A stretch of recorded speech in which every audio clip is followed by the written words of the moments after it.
Hi, good afternoon. So, hopefully, safe kayo today ngayon kasi medyo maulan. So, let's go straight to the point. Ano po ba ang mensahe ng Diyos ngayon sa atin? Okay, number one, our interior life and our exterior life should be aligned so that we won't be hypocrites.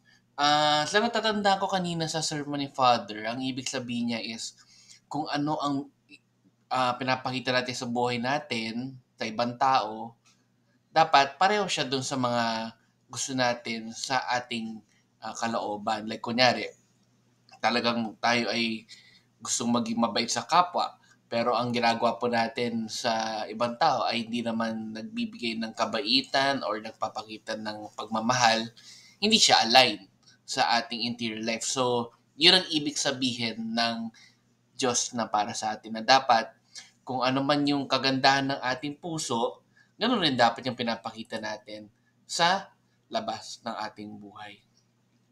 Okay. Number two,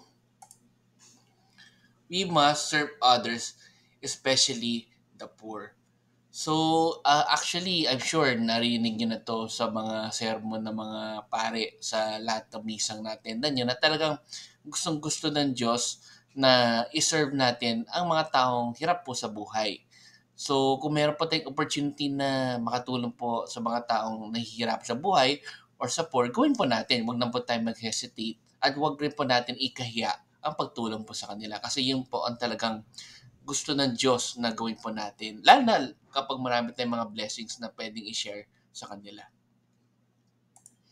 Okay, the third is to love is live a life of service. So, ang gusto ng Diyos sa atin is, ang buhay natin is maging service or magbigay tayo ng service sa kapwa po natin na ang buhay po natin is tumulong, mag-serve po sa tao or sa ibang tao at wag po tayong tayo po yung nakikinabang or nananamantala sa ibang tao, which is hindi naman po tama.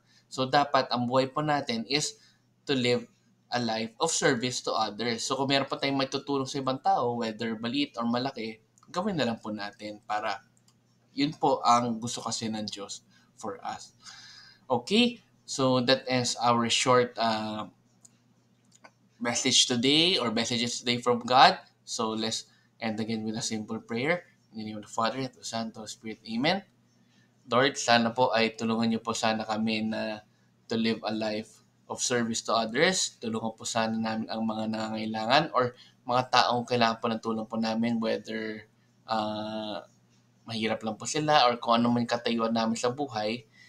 Tulungan niyo po kami na matulungan po sila. And sana po ay uh, we could live a life na talagang tama po yung aming ginagawa. Kung ano po yung dapat gawin na tama, yun po yung gawin po namin.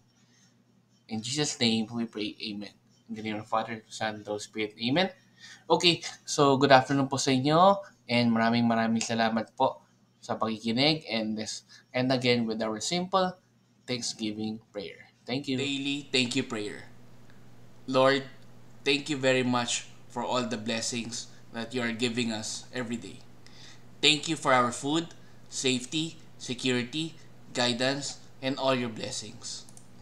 Please avoid us getting sick from all illnesses and forgive us for all our sins.